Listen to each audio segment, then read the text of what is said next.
السلام عليكم ورحمة الله وبركاته. أهلا كل متابعيني، يا رب تكونوا بخير وصحة وسلامة. انتشر في الساعات القليلة الماضية القبض على اليوتيوبر أو التيك توكر حسام حسحس. حسام الأمير المشهور بحسحس.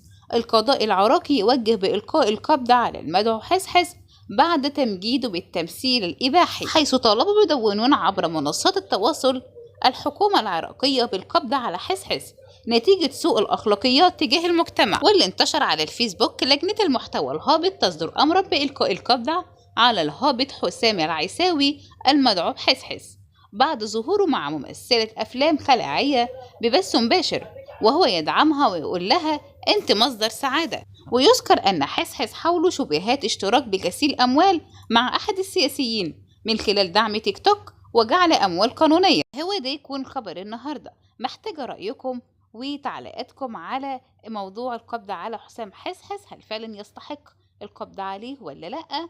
هو ده يكون خبر النهاردة. مستنية تعليقاتكم وآراءكم، وأسيبكم في رعاية الله وحفظه، والسلام عليكم ورحمة الله.